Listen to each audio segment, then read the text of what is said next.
So I filmed a lot of basketball games over my career, but I've never filmed a game like this. Shooting with purpose is something I talk a lot about, so it's time I practice what I preach. Tonight I'm filming a basketball game where the sole purpose of what I'm doing is for Instagram Reels. So rather than film in the traditional landscape way that I've always filmed a basketball or sport game in, I'm going to shoot totally vertically. So I'll set up my FX3 with this custom sort of rig with the monitor mounted on top, and I've also got the side handle mounted to the right of it, so it's got a better grip than you typically have. I'm actually quite happy with the setup, so I'm looking forward to see how comfortable it is to shoot and how it goes. I'm expecting there to be a fair bit of pros and cons, but let's go find out.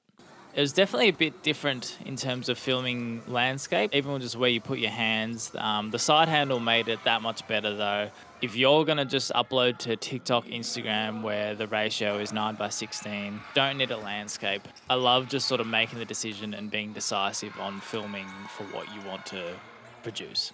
Now, the negative to that is that if you were to use it for, say, a show reel or YouTube, something like that, where you weren't anticipating that you might need it, but then something comes up, you don't have that flexibility. So lack of flexibility is definitely a con. Another pro though, I did enjoy having more room up the top of your frame. So when you shoot landscape, you're obviously anticipating that you've got to sometimes even keyframe your vision to fit in an Instagram reel, for example. But seeing as you're only shooting vertically, you've got the distance above you, and the composition that you're seeing is literally the only composition that you can use. So I did actually enjoy filming that way. It was harder to track the ball. It was harder to follow the play, but I actually enjoyed the challenge because I think tracking the basketball is a lot more difficult in portrait than landscape. But when you do it, I got some really good clips that I'm really happy with. It felt like sort of a sense of achievement because it is harder to do. But the other big factor to this is if you were shooting a game landscape, how you normally would film a sports game, you'd have to choose to whether to film in 4K or not. And by choosing to film in 4K, you're not losing quality by punching up 180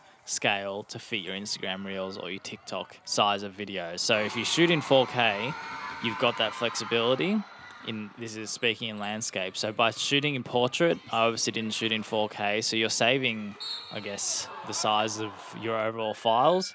Whereas if you're shooting in 4K, it's going to be a lot bigger files and maybe a bit chunkier to edit depending on what you're editing on. So that's something you've got to decide whether your, I guess, quick turnaround is more of a priority, or if you'd rather not lose quality and film the whole thing in 4K landscape. So that's another big decision.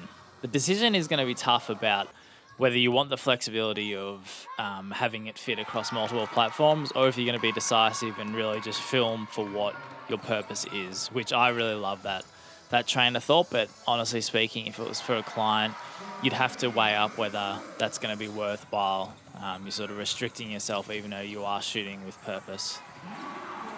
All right, it's the morning after I filmed the basketball game completely vertically on the FX3. You saw how the FX3 was set up. The overall experience for first time, I didn't love it. I didn't love it for a number of reasons. The overall reason I didn't love it, and bear in mind this was the first time filming totally vertically, so as you would do anything, you'd get more comfortable, but the cameras aren't made to be filmed vertically. So I found with the dials, the buttons, everything you're so accustomed to doing so easily, just wasn't the same because the layout wasn't the same. The camera was at different angles and a different direction. So I just found changing the dials and the buttons difficult. It was very unnatural. But saying that, if you did this over and over again, you would find ways to make it better. The whole art of filming vertically would become easier, but on a first go, it was quite difficult. I did, however, appreciate filming with a purpose because that was the whole point of testing this out. I did enjoy the challenge of filming everything vertically, knowing what you're going to get in your Instagram reel that was right in front of you. You didn't have to crop in or do anything like that. So that was a good challenge, and I see why people would do it. But maybe doing it for a live sport game just isn't appropriate or isn't the best way to go about it. But for other circumstances, maybe it is. Like we touched on at the top of this video, you'd possibly do this to save filming in 4K. So if you're filming in landscape, you might be filming in 4K so you don't lose quality when you make it into an Instagram reel ratio. So for this one, I filmed everything in HD. I didn't have to film in 4K, and it's all easy to go in my timeline to create edits. But My overall opinion on this is I think I'd much rather just film in 4K, have the traditional landscape way of filming, and have everything comfortable in the way I'm used to doing it. So that's the outcome from this video. I don't think I'll be doing it again anytime soon for sport. If it's not sport and it's maybe a bit slower paced, maybe on a tripod or something like that, I might give it a go. But for sport, I'm going to stick with filming in landscape, filming the traditional way. It's far more easier. Get over the storage space, just film in 4K, and you can have far more flexibility across multiple platforms. So that's what I'm going to do. I want to know your thoughts though. Do you film anything vertical, or are you very much in the camp of keeping it traditional and you're going to continue filming like you always have?